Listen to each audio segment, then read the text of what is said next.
ይሄ ቀንድ አለው፣ ሁለት ቀንድ አለው። ሰይጣን ማለት ራሱ በአካል ሰውዬው ተቀምጦበት የሰው እያፈሰሱ አልኮል እየደፉ ጥቁር ዶሮ ዓለም ጋር ግንኙነት ያደርጋሉ። ወደ መረጣቸው ሰዎች ስለሚገባ ምን እንደሚፈጠር ማንም ማወቅ አይችልም። የጅና ቆዳ ራሱ የጅብ ቆዳ የባብ ሰውነት ይሄ ምንድነው? ይሄ የውሻ ናት። ቆዳ፣ ጸጉር፣ ቅርጻ ቅርጽና ድስቶች በአይነት ዘንዶላል ብድካም ያለበት አለ ብዬ አላስብም። ለዚህ ለተራ ጥንቆላ ለዘው አስፈሪ የጦር ሰራዊት ነው። እነዚህ ራስ ሰይጣን ናቸው። ለ200 ዓመታት የቆየ ውትድርናን ሙያዬ ብሎ የያዘ ከሴት ወታደሮች ብቻ የተዋቀረ ሰራዊት የነበራት ሀገር። ማስጠንቀቂያ፣ እድሜያቸው ከ18 ዓመት በታች የሆናቸው ልጆች ይህንን ቪዲዮ እንዲያዩት አይመከርም። ምክንያቱም አስፈሪ ይዘቶች ስላሉት ማለት ነው። ያው ትልቅ ከሆናችሁ ብቻ ነው የምናየው። ሌስኮ የጥንቆላ ፓርት ማለት ነው። ውጭ ላይ እንደዚህ ካያችሁት ይሄንን ፓርት በጣም ብዙ ጊዜ ይሰሩታል። እንደዚህ የሆኑ ማለት ነው። ደሲዮ ክሮኒክልስ ነው ይሄን ቪዲዮ የሰራላችሁ። በጣም አሉ የተባሉ ጠንቋዮች ናቸው እነዚህ። ዓመታዊ ክብረ በዓል ተዘጋጅቶለት በሺዎች የሚቆጠሩ ቱሪስቶች እየጎበኙት በብሔራዊ ደረጃ በአደባባይ ይከበራል። የጥንቆላ ቀን የእምነቱ ተከታዮች በተሰባሰቡበት ቱሪስቶች በታደሙበት መድረክ ለማመን የሚከብድ ነገር ይፈጸማል። መጀመሪያ አፈር ተቆፍሮ ሰው ከነነፍሱ ይቀበራል። እላዩ ላይም እሳት ይለኮሳል። እርሱ ካሜራ ይሄ እኮ ጥንቆላ አይደለም፣ ግድያ ነው። የሰው ልጅ ከስር ተቀብሮ እሳት ነዶ እንዴት ነው ጥንቆላ የሚሆነው? ደግነው እየጠበቁ ነው። እሳቱም እየተንቀለቀለ ዞር ሲሉ ግን አይኖት እያየ ተቀብሮ እሳት የተለኮሰበት ሰውዬ ቆይ ይሄ ቅድም የገባው ሰውዬ ነው ወይንስ ሌላ ሰው ነው? ቆይ ይሄ በደንብ ማጣራት አለብን። የሆነ ምልክት ነገር ትይዛላችሁ። እሺ ደረጃ በአደባባይ ይከበራል። በእለቱ የእምነቱ ተከታዮች ቆይ ቱሪስቶች በታደሙበት ሰውዬውን እናየዋለን። ይከበራል። እሺ ሰውዬው ይሄ ነው። አንገቱ ላይ አንድ እንደዚህና ሁለት ነጭ መስካባ ነገር አድርጓል። ያዙልኝ። ሁለት ማለት ነው። አቅጣጫ አይኖት እያየ ራሱ ነው ከሳት ውስጥ የወጣው። ሃው ማለት እንዴት? ቀብሩ እሳት የተለኮሰበት ሰውዬ ከሌላ አቅጣጫ አመዱን እያራገፈ ብቅ ይላል። ወዲህ ደግሞ እንዲህም ይደረጋል። ባዶ መሆኑን ፊት ለፊቶት እያሳዩ የገነቡት የሳር ክምር እንዲህ ሜዳ ይሄን ነገር በጣም ብዙ ጊዜ አይቻለሁ። እንደዚህ ሲሽከረከር ውስጡ ሰይጣን ያለው ማለት ነው። የእውነት ጥንቆላ ነው እንደ ይሄ ነገር ብቻውን ሲደንስ ይታያል። ገበያ ሲወጡማ የገዛ አይኖትን ማመን ይከብዶታል። የውሻ ናት ማለት ይሄ ውሻው አንገቱ ተቆርጦ ማለት ነው። ይሄ ይሸጣል እዚህ ሀገር። ፈረስ ጭንቅላት፣ የፈረስ ጥርስ። ኦኬ ሆነ ለጥንቆላ ምናምን የሚጠቀሙበት የጅብ ቆዳ ምናምን የሚባለው ማለት ነው። የጅብ ቆዳ ራሱ የጅብ ቆዳ የባብ ሰውነት። ይሄ ምንድነው? ይሄ ምን ይመስላችኋል? የሆነ የሰው እጅ ምናምን ነገር አይመስልም? እዚህ ጋር ስታዩት እጅ ይሄ 1 2 3 4 የሰው እጅ ማለት ራሱ አውዙ ቢላሂ። እሺ የማይገዛ ይሄ ደግሞ ምንድነው? የአዞ ጭንቅላት ገበያቸው ላይ የሚሸጠው ማለት ነው።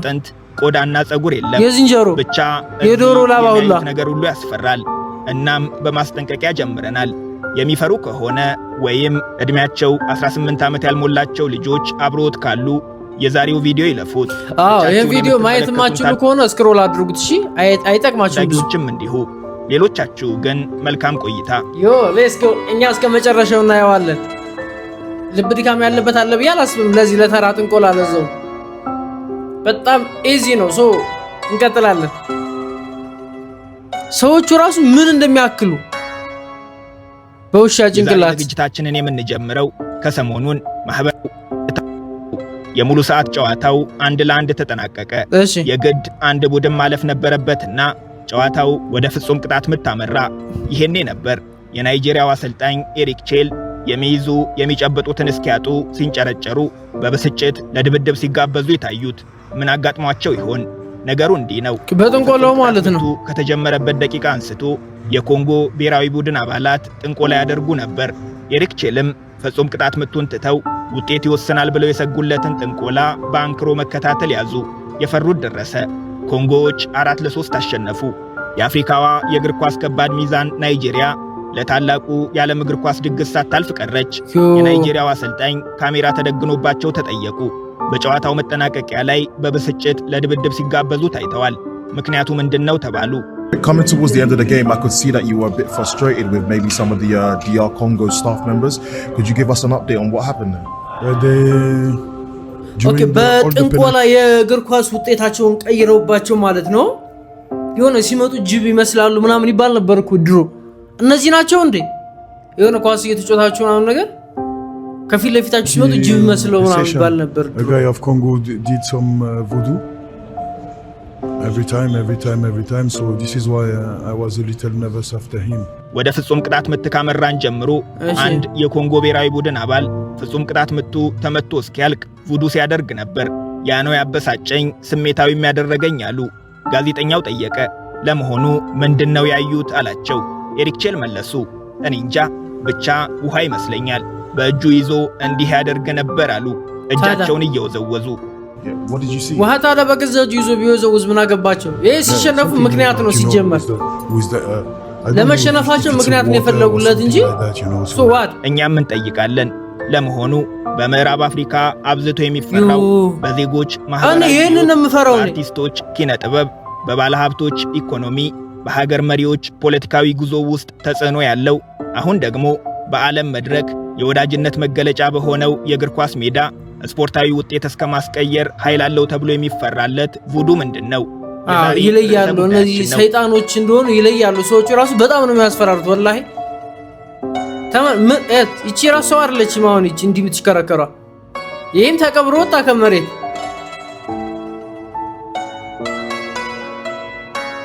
ሰይጣንን አምላኪዎች የሚባሉት ማለት ነው ለሚለው ጥያቄ አጭሩ መልስ ቡዱ በምዕራብ አፍሪካ ገናና የሆነ የጥንት አፍሪካውያን ሃይማኖት ነው። ገናና ያደረገው እምነት ነው እንዴ? ይሄ ለማመን እኔ እኮ ጥንቆላ ስርዓት መስሎኝ ነበር። መናፍስትን የመጥራትና የጥንቆላ አሰራሮች ጋር በቀጥታ የሚገናኝ የብዙዎችን የዕለት ተዕለት ሕይወት የተቆጣጠረ መሆኑ ነው። ይሄ መጥፎ ፓርቲ ነው። ቤኒን የምትባለው ናይጄሪያና ኒጀር፣ ቡርኪና ፋሶና ቶጎ የሚያዋስኗት የምዕራብ አፍሪካ ሀገር ናት። ቤኒን የቡዱ የትውልድ ሀገር ትሆን እንጂ ሙሉ ቤኒናውያን ግን ይህንን ሕይወት አይኖሩትም። ከውስጡ እኮ ሰይጣን ያለው 52 ከመቶ ዜጎቿ የክርስትና 28 ከመቶዎቹ ደግሞ የእስልምና ሃይማኖት ተከታዮች ናቸውና ሙስሊም አለ እነዚህ ሀገር ጭራሽ። የቡዱ ሃይማኖት ተከታዮች ቁጥር ግን የሚናቅ አይደለም። በቤኒን ብቻ በሚሊዮን ይቆጠራሉ። ከቤኒን አልፎም በምዕራብ አፍሪካዎቹ ናይጄሪያ፣ ጋናና ቶጎ ካናቱ ላይ ምንድነው ያደረጉለት? እዚህ ራሱ ጋር እስኪ ቆይ፣ በደቡብ አሜሪካ እዚች ላይ ምንድነች የሆነች ጎጆ ቤት ነገር ይሰሩለታል። ብራዚልና በአሜሪካም በኒው ኦርሊንስ ሉዚያና በስፋት ይመለካል። ቡዱ ጥሬ ትርጉሙ መንፈስ ማለት ነው። ቅዱስ የለበትም። የቡዱ ሃይማኖት ተከታዮች በአንድ አምላክ እናምናለን የሚሉት አንድ መንፈስ ነው፣ አንድ አምላክ የሁሉም ነገር ፈጣሪ ነው። ነገር ግን በጣም ኃያልና ከፍ ያለ ከመሆኑ የተነሳ ሰዎች በቀጥታ ሊያመልኩት አይቻላቸውም። ሆኖም በስሩ የሚገኙ እንዴት እያሉ ነው የሚሄዱት? ግንኙነት የሚፈጥሩ በሰዎችም በቀጥታ መመለክ የሚችሉ ትናንሽ አማልክቶች አሉ። እነዚህ ተጠሪነታቸው ለትልቁ አምላክ ሲሆን ምድርን በዘርፍ ተመልከት። እዚህ ጋር ቀንድ አለው። ይሄ ቀንድ አለው፣ ሁለት ቀንድ አለው። ሰይጣን ማለት ራሱ በአካል ሰውየው ተቀምጦበት ናቸው። ከተፈጥሮ ዛፍ፣ ውሃ፣ መሬትና አየር አራቱ የቡዱ እምነት መሰረታዊያን ናቸው። አማልክቱም የግብርና፣ የውሃ፣ የባህር፣ የጦርነት፣ የመድኃኒት፣ የፍትህ አምላክ እየተባሉ ይከፋፈላሉ። የእምነቱ ተከታዮች በኑሮ ዘይቤ፣ በዕድሜና በጾታ አይገደቡም። ከከተማና ከገጠር፣ ከአዛውንትና ከወጣት፣ ከተማሩም ካልተማሩም የህብረተሰብ ክፍሎች የተውጣጡ ናቸው። እነሱ እንደሚሉት በሕይወታቸው ክፉ ነገር እንዳይገጥማቸው ከለላ ማግኘት ሲፈልጉ ከአማልክቱ በኑሯቸው ከአያት ቅድመ አያቶቻቸው መንፈስ ጋር የሚያገናኟቸው መንፈስ ጠሪ የሃይማኖት መሪዎች አሏቸው። ከልደት እስከ ሰርግ፣ ከእርሻ እስከ ንግድ፣ ከትምህርት እስከ ህዝባዊ ስልጣን ደግሞ ሲቀርጿቸውም በየሉም ጭራሽ በደስታ ነው የሚቀረጹት። የትዳር አጋር ሲመርጡ የአማልክቱን ፈቃድ ለመጠየቅ፣ ሲታመሙ ፈውስን ለመሻት፣ በጉልበተኞች በደል ሲደርስባቸው ፍትህ ፍለጋ ወደ ሃይማኖቱ መሪዎች ይሄዳሉ። ጭራሽ የሃይማኖት አባት ምናምን ሁላ አለው። ይሄ እምነት ማለት ነው። የሃይማኖት አባት ምናምን ተደርጎለት ሲሽከረከር ያዩ እንሚጋሽ እንከተል። ሃይማኖቱ የተጻፈ ቀኖና የለውም። እንደ አማልክቱ አይነት አምልኮም ስለሚለያይ በየሄዱበት አካባቢ ሁሉ አዳዲስ የአምልኮ ስርዓቶችን ይመለከታሉ። ኦኬ እንደ አሁን በእስልምና ቁርአን በክርስቲያና ደግሞ ባይብል ምናምን እንደሚባለው የላቸው የሚነሱ ማለት ነው። የሚጠቀሟቸው የጋራ መሳሪያዎች አሏቸው። አንዱ ከበሮ ነው። ከበሮ እዚህ የሙዚቃ መሳሪያ ብቻ አይደለም። መናፍስቱን መጥሪያ የደወል ድምጽ የእምነቱ ተከታዮች ወደ መናፍስቱ ዓለም እንዲቀላቀሉ ኃይል የሚሰጣቸው ግፊት፣ በአጠቃላይ የአምልኮ ስርዓቱን መልክ የሚያስይዘው ዋነኛው መሳሪያ እሱ ነው። በከበሮ ነው የሚጠራው። የራሱ ኃይል አለው። እያንዳንዱ መንፈስ የሚጠራበት የራሱ ስልት ስላለው ከበሮ በጥንቃቄ ነው የሚመታው። ሌላው መናፍስቱን ወደዚህ ዓለም ለመጥራት የሚጠቀሙባቸው ለየመናፍስቱ ተለይተው የተሰሩ ምልክቶች አሏቸው። ምልክቶቹ መሬት ላይ በከሰል ወይም በአንዳች ልዩ ጥላሸት ይሰመሩና በእሳት እንዲቀጣጠሉ ይደረጋል። እኔ የማይገበኝ የሰው ልጅ እንደዚህ አይነት ላይፍ እንዴት ነው የሚኖር? አይጨንቃቸውም? ይህ በአደባባይ የሚደረገው የፈረንጆቹ ጥር ወር በገባ በ10ኛው ቀን ነው። ቀኑ በቤኒን ዓመታዊ የቡዱ ክብረ በዓል ሆኖ የሚከበር የሚጨንቃ ላይፍ በአደባባይ የሚታይበት ነው። የሃይማኖቱ መሪዎች በእምነቱ ቅዱስ የሚሉትን የዘንባባ ፍሬና ከባህር የሚሰበሰቡ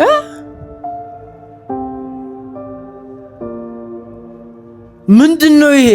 ሰቡ ቅርፊቶች ይዘው የዶሮ ደም እያፈሰሱ አልኮል እየደፉ ከመናፍስቱ ዓለም ጋር ግንኙነት ያደርጋሉ። ከዚህ በኋላ መንፈሱ ወደ መረጣቸው ሰዎች ስለሚገባ ምን እንደሚፈጠር ማንም ማወቅ አይችልም። ምናልባትም ቱሪስት ሆነው በቦታው የመታደም እድል ካገኙ አስፈሪው ሰዓት ይሄኛው ነው። የሰው ልጅ በመናፍስት ቁጥጥር ስር ሆኖ ሲሰቃይ ማየት መንፈስን ይረብሻል። ለእምነቱ ተከታዮች ግን ትርጉሙ ሌላ ነው። መንፈሱ የሚገባባቸው ሰዎች የተመረጡ ናቸው። እነሱ የሚነኳቸው ታማሚዎች ይፈወሳሉ፣ የነኳቸው ሰዎችም ይባረካሉ ብለው ያምናሉ። መንፈሱ በውስጥ ገብቶ አስበዋል ሰይጣኑ እንደዚህ ሲያደርግ። ቡዱ በሌላው ዓለም እንደ መናፍስት አምልኮ እንደ ጥንቆላ ቢታይም የእምነቱ ተከታዮች ግን የአምልኮ ስርዓቱን ጥንቆላ ብሎ መፈረጅ የቅኝ ገዢዎችን አስተሳሰብ መድገም ነው ይላሉ። ይህ በምሁራኖቻቸውም ይደገፋል። ፕሮፌሰር ቶማስ አዳም የአፍሪካ ታሪክና ባህል ተመራማሪ ናቸው። ቡዱ ሰይጣናዊ ነው፣ ቡዱ አረማዊነት ነው፣ ቡዱ ጥንቆላ ነው የሚሉት አመለካከቶች በሙሉ የተሳሳቱ ናቸው ይላሉ። እና ይሄ ጽድቅ ነው ወይንስ ጀነት ሊገቡ ነው እንደዚህ የሚሆኑ? ጥንቆላ ካልሆነ የሰው ልጅ እሳት ውስጥ ተቀብሮ እንዴት ነው የሚወጣ? ቡዱ is diabolic. Voodoo is heathenism. Voodoo is sorcery. All these are completely wrong. አራታስቀኝ እና ለቀጣይ ቤታቸው ነው እንዲህ የሚከረባበቱት በሳት ተቀቅሎ የሚወጣ የዝንጀሮ ቆዳ የነብር ቆዳ የሚሸጡት ታዳ አረ አሁን ታዳ ጥንቆላ ካልሆነ የቡዱን አስተምሮ በክፉ የሚያነሱባቸውን የሚቃወሙት ከቅኝ ገዢዎች አስተሳሰብም ጋር የሚያገናኙት ቅኝ ገዢያቸው የነበረችው ፈረንሳይ ይህንኑ ምክንያት ለቅኝ ግዛት መሳሪያነት ተጠቅማበታለች በማለት ነው። ቤኒን ለነጻነቷ በምትታገልበት ወቅት ህዝቦቿ አረማውያን የሰይጣን እምነት ተከታዮች መሆናቸውን በመጥቀስ ራሳቸውን ለማስተዳደር የሚሆን ብስለት የላቸውምና ለማንትቻቸው ልውጣ ስትል ፈረንሳይ ቤኒንን ለቃላ ለመውጣቷ እንደ ምክንያት ታቀርብ ነበር ይላሉ። እነዚህ የዋህ ህዝብ ናቸው። ምናቸው ተትቶ ይወጣል ታዲያ? አትላንቲክን ተሻግሮ በጥቁር አሜሪካውያን ዘንድም ይከወን ስለነበር ጥቁር አሜሪካውያን የመምረጥ መመረጥ መብት እንዳይሰጣቸው አንዱ ምክንያት ሆኖ ይነሳ ነበር። ከዛም አልፎ አሜሪካ እንደ ሞኛ አይቷቸው ማለት ነው ምክንያት ሆኗል። ከ1915 እስከ 1934 በቆየው ወረራ አሜሪካ ሄይቲን ለምን ወረርሻት ስትባል ዋነኛ መከራከሪያዋ ይህ ነበር። እነዚህ አረማውያን የአሜሪካ ስልጣኔ ያስፈልጋቸዋል የሚል የቡዱን ሃይማኖታዊ አስተምሮት ትተን በቱሪስት አይን ክብረ በዓሉን መንፈሳዊ ትርጉሙን ትተን ኢኮኖሚያዊ ጥቅሙን ብቻ ካየነው ለበርካቶች መተዳደሪያ ለቱሪስቶችም መስህብ እየሆነ መምጣቱን እንታዘባለን። ዓመታዊ ክብረ በዓል ከሀገር ውስጥ የእምነቱ ተከታዮች ከውጪ በሺዎች የሚቆጠሩ ቱሪስቶች የሚታደሙበት፣ ታላላቅ የሙዚቃ ኮንሰርቶች የሚካሄዱበት፣ ለቤኒን የቱሪዝም ኢኮኖሚ መነቃቃት የበኩሉን አስተዋጽኦ እያደረገ የሚገኝ ዓመታዊ ሁነት ነው። ሌላው ለመጎብኘት የሚያስፈራ ቢሆንም ቡዱ የገበያ ማዕከልም አለው። የእምነቱ ተከታዮች በሃይማኖቱ መሪዎች የታዘዟቸውን ለጥንቆላ የሚረዷቸውን ቁሳቁሶች የሚገዙበት ቦታ ነው። ምንነታቸውን በቀላሉ ለመለየት የሚያዳግቱ አጽም፣ ቆዳ፣ ጸጉር፣ ቅርጻቅርጽና ድስቶች በአይነት ዘንዶላል ይሸጣሉ። እዚህ ገብተው እስኪወጡ ታዲያ አይኖት በሚያየው አፍንጫዎት በሚያሸተው ነገር ይጨነቃል።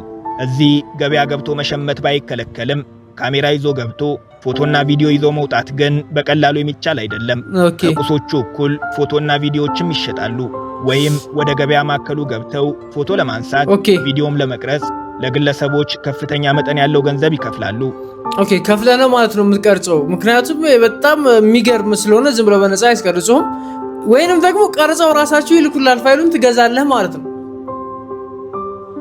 ታዲያ በየቀረጽኩ ብለህ ምን አደከመ? የዓለም ክፍሎች የሚመጡ ቱሪስቶች ስፍራውን መጎብኘትና በካሜራቸው ማስቀረጽ ስለሚፈልጉ ነገርየው ለበርካታ ወጣቶች የገቢ ምንጭ ሆኗል። የቡዱ ተጽዕኖ ግን እዚህ ላይ አያቆምም። አሁን የምንመለከታት ለማመን የምትከብድ ከተማ መሰራረት ከቡዱ ሃይማኖት ጋር ቁርኝት አለው። በደቡባዊ ቤኒን ከዋና ከተማዋ ኮቶኑ 30 ደቂቃ እንደተጓዙ በፍጹም ያልተለመደ አይነት ቅርጽና የሚደንቅ ታሪክ ያላት በዩኔስኮ የዓለም ቅርስነት የተመዘገበች ሐይቅ ላይ የተመሰረተች ከተማ ያያሉ። ለነባር ቤተሰቦቻችን ይህችኛዋ ከተማ ከዚህ ቀደም የጎበኘናት የናይጄሪያዋ ማኮኮ አይደለችም። ውሃ ላይ መመስረታቸውና በምዕራብ አፍሪካ መገኘታቸው ሁለቱን ከተሞች ቢያመሳስሏቸውም አሁን የሚመለከቷት ይሄ የሰይጣን አሰራር ነው ሌላ ነው። አሁን ቤቱ እንደዚህ ስለተሰራ ሰይጣን ነው ሌላ። በኖክሪ ሐይቅ ላይ የተመሰረተችው ከተማ ጋምቪዬን የምትባለው ከምንም በላይ የሚደንቀው ከተመሰረተች 400 ዓመታት ያለፏት መሆኑ ነው። አብዛኞቹን ታላላቅ የአፍሪካ ሀገራት በእድሜ ትበልጣቸዋለች። እናት ሀገር ቤኒን ራሷ የዛሬ ስምና ቅርጿን ከመያዟ ከ3 ክፍለ ዘመናት በፊት ጋምቪዬ ከተማ የገነነ ስም ነበራት። ከተማዋ 3000 ተንሳፋፊ ቤቶችና ከ30,000 በላይ ነው። እንዴት ነው የሚሰሩት? ቤቱን የራሴ የምትላቸውን ባንክ፣ ሆቴል፣ ሆስፒታል፣ ትምህርት ቤትና ቤተክርስቲያንም በስሟ አስመዝግባለች። አመሰራረቷም በታሪክ ከትራንስአትላንቲክ የባሪያ ፍንገላ፣ በእምነት ደግሞ ከቡዱ ጋር በቀጥታ ይገናኛል። የዛሬን አያድርገውና ቤኒን በ17ኛው ክፍለ ዘመን በምዕራብ አፍሪካ ገናና መንግስትና ታላቅ ጦር የነበራት የምትፈራ ሀገር ነበረች።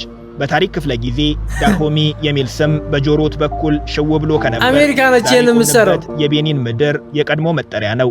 እዚህ ላይ ግን አጭር ማብራሪያ ለመስጠት እንገደዳለን። የዛሬዋ ቤኒን የሚለውን መጠሪያ አፍሪካ የቤኒን መንግስት እንደነበር ይነግረናል።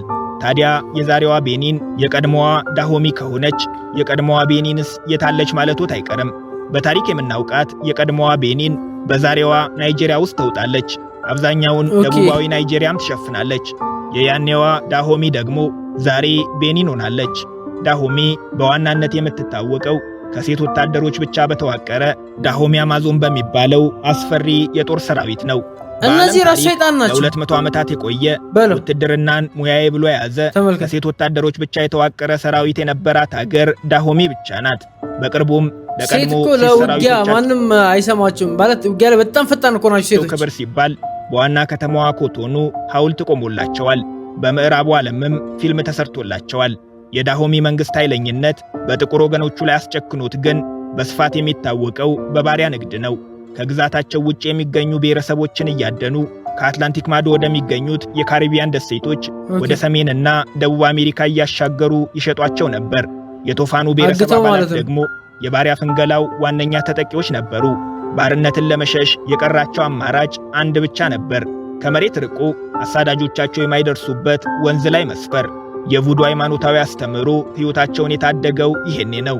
የዳሆሚ ጦረኞች የቡዱ ሃይማኖት ተከታዮች እንደመሆናቸው ውሃ ቅዱስ ነው፣ ውሃ ላይ ቆሞ መዋጋትም አማልክቱን ያስቆጣቸዋል ብለው ያምናሉ። ስለዚህ እነሱ ጋር መጥተው እንዳይገድሏቸው ውሃ ላይ ቤት ሰሩ። ምክንያቱም ውሃ ላይ አይገድሏቸውም። የሳይ እነን አስተምሮ ጠንቅቀው የሚያውቁት የቶፋኑ ብሔረሰብ አባላት እያደነ ለባርነት የሚሸጣቸው የዳሆሚ ጦር የማይደርስበትን ሐይቅ መኖሪያቸው አደረጉት። እንደገመቱትም ሆነላቸው። ሐይቁ ከሚያሳድዷቸው ጦረኞች አካላዊ ከለላን ሰጣቸው። ለአዲሷ መኖሪያቸው በገዛ ቋንቋቸው ስም አወጡላት። ጋምቪዬ አሏት። ተርፈናል የሚል ትርጉም አለው። እነሱ ይትረፉ እንጂ ብዙዎች ግን የእነሱ ጣፈንታ አልገጠማቸውም። የጋምቪዬ ነዋሪዎች ለ400 ዓመታት ወንዝ ላይ መኖርን ያስመረጣቸውን ምሬት ለመረዳት 40 ኪሎ ሜትር ወደ ኋላ ተመልሰን ዊዳ ከተማ መግባት አለብን። ዊዳ የባህር ዳርቻ እንዲህ ውብ ሆኖ ሲታይ 2 ሚሊዮን ጥቁር አፍሪካውያንን ዳግም ላይ መለሱ ወደ ማያውቁት ዓለም የሸኛ አይመስልም። እውነታው 2 ሚሊዮን ነው ያለው። ግን ይህ ስፍራ የጋምቪዬ ነዋሪዎች የሚሸሹት አብዛኞቹ የምዕራብ አፍሪካ ጥቁሮች ለብዙ መቶ ዓመታት በህልማቸው እንኳን ማየት የማይፈልጉት በጥቁር ህዝቦች የእግር አሻራ ጥቁር ታሪክ የተጻፈበት ቦታ ነው። የምትመለከቱት በር የዚያ ጥቁር ታሪክ መታሰቢያ ነው። መመለሻ የሌለው በር ይባላል። ይህ ቦታ ከምዕራብ አፍሪካ የተሰባሰቡ ጥቁሮች ለባርነት ከሚሸኙባቸው በወቅቱ እጅግ ታዋቂ ከነበሩ ጥቂት ቦታዎች አንዱ ነው። ለባርነት መሸጥ ነው ወይንስ መግደል ነው? መሸኘት ማለት እዚህ ፕላዛ ቻቻ የሚባል አደባባይ ነበር። በዳሆሚ መንግስት በኃይል የተያዙ አፍሪካውያን ባሪያዎች ለነጋዴዎች በጨረታ የሚሸጡበት የመጨረሻው ገበያ። እዚህ የመርሳት ዛፍ የሚባል ትልቅ ዛፍ ነበር። ለባርነት የተሸጡ ለጉዞም የተዘጋጁ ጥቁር አፍሪካውያን የቀደመ ማንነታቸውን እንዲረሱ፣ ትዝታቸው ከአእምሯቸው እንዲፋቅ ዛፉን እየዞሩ ሃይማኖታዊ አምልኮ እንዲያደርጉ የሚገደዱበት። ሰይጣናዊ ማለት ነው። ሲዞሩት ሰይጣን ሙሉ አእምሮህን ይቆጣጠራል፣ ድሬት ያደርግልሃል ማለት ነው። ዛፉን ስለዞርከው ብቻ ይሄ የማይሆን ነገር ነው። ጭራሽ ነው የማይሆን። የመመለስ ዛፍ የሚባል ዛፍ ነበር። 20 ጊዜ ብዞረው ራሱ አይሆንም። አፍሪካንና አፍሪካውያንን ከክፉ ነገር ይጠብቃቸዋል ተብሎ የሚታመነው መንፈስ ከባሪያዎቹ ጋር አብሮ እንዳይሄድ፣ ሰዎቹን ጥሎ እንዲመለስ ሃይማኖታዊ ሥርዓት የሚከወንበት።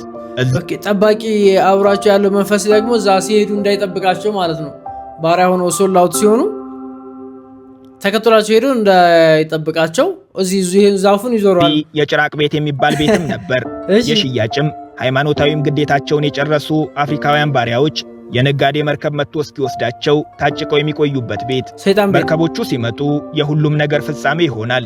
አፍሪካውያኑ አፍሪካን ዳግም ላይ ያዩት ወገኖቻቸውን፣ መሬታቸውን፣ ማንነታቸውን ለመጨረሻ ጊዜ ተሰናብተው ዳግም ላይ መለሱ ወደ ማያውቁት ምድር ለስቃይ የሚሸኙበት ዕለት። ታሪክ እንደሚነግረን አሁን የምንመለከተውን መመለሻ የሌለው በር ያለፉ፣ ይህንን አሸዋ ለመጨረሻ ጊዜ ረገጡ፣ የእግራቸውን አሻራ ብቻ አስቀርተው የሄዱ ጥቁር አፍሪካውያን ቁጥር 2 ሚሊዮን ይገመታል። 2 ሚሊዮን ሰው በባሪያ ንግድ ይሽጠዋል ማለት ነው። በጣም ትልቅ ንግድ ነበር ማለት ነው በሰዓቱ። አፍሪካውያን በባሪያ ንግድ በመሸጥ ያው የታወቁ ናቸው፣ ይሸጧቸዋል እንደፈለጉ። ግን በዚህ ልክ አልጠበኩም እኔ። የጋምቢያ ነዋሪዎች ውሃ ላይ መኖርን እንዴት ለመዱት? እንዴትስ ለ400 ዓመታት የቢምቢና የወባ ትንኝን ንክሻ ተቋቋሙ ካላችሁን መልሳችን ይሄው ነው። ከባርነት የማይሻል ሕይወት የለም። ጋምቢያ እንግዲህ ከዚህ ሁሉ ስቃይ ማምለጫቸው ነበረች። ህመም የሚሆነው ግን የዳሆሚ መንግስትም የባሪያ ፍንገላም ካከተሙ፣ ዘመናዊት ቤኒንም ከተቋቋመች ከብዙ ዓመታት በኋላ ዛሬም የጋምቢያ ነዋሪዎች ሕይወት አለመቀየሩ ነው። ቀድሞ በዋናነት አሳበም ለመጠለያ ብለው እንደሄዱ በዛው ያው በቃ አንዴ ቤት ከመሰረቱ በኋላ ትተውት ሄዱ። ማስገር ነበር የሚተዳደሩት። ለ4 ክፍለ ዘመን አሳ ይመግባቸው የነበረው ሐይቅ እንደ ትናንቱ ሊሆናቸው የሚችል አይመስልም። የአካባቢ ብክለት ትልቁ ፈተና ነው። በአካባቢው የሚገኙ ትላልቅ ከተሞች ያለ ከልካይ ፍሳሾቻቸውን ወደ ሐይቁ እየለቀቁ አካባቢውን ይበክሉታል። ጋምቢያ ራሷም ከ30,000 በላይ ነዋሪዎች አሏትና ለብክለቱ አስተዋጽኦ ታደርጋለች። የቆሻሻ ማስወገጃ ሥርዓት የላትም። በዚህ ምክንያት የነዋሪዎቿ የኑሮ መሠረት የነበሩት አሶች በከፍተኛ ሁኔታ ተመናምነዋል። አሁን በእንጨት ጀልባ የትራንስፖርት አገልግሎት በመስጠትና ከቱሪስቶች በሚገኝ ገቢ ነው የሚተዳደሩት። ቱሪዝም ለጥቂቶች የገቢ ምንጭ እየሆነ ቢመጣም ለአብዛኛው ነዋሪ ግን ከጥቅሙ የኑሮ ውድነቱን የተረፈው። በዚህ ምክንያት ከአትላንቲክ የባሪያ ንግድ እስከ ቡዱ ሃይማኖት ለሕይወት ሰግቶ ከመሸሽ የመላው ዓለም ቱሪስቶች መስህብ እስከ መሆን የዘለቀው ተሰቃዩ ተብሎ የተፈጠሩ ሰዎች ማለት ነው። ከዛ ቢሸሹም ደግሞ እዚህ ሌላ ጦርነት። ድምዳሜው የሚያምር አይመስልም። በጣም ከባድ ነው። ሰይጣንን ሸሽተው ቢሄዱ ሌላ ሰይጣን የጠበቃቸው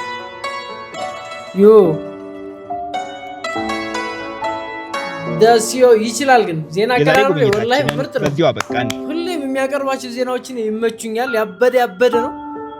እኔ ስለ ጥንቆላ በጣም የሚያስጠላኝ ፓርት ነው። ነገር ግን ተመችቶኝ ጨርሼዋለሁ ማለት በጣም ወድጄዋለሁ። ሌሎች ቪዲዮዎችን ደግሞ አብረን ሪያክት እናደርግባቸዋለን። ዩቲዩባችንን ሰብስክራይብ ማድረግ አይረሳ። ይመቻችሁ።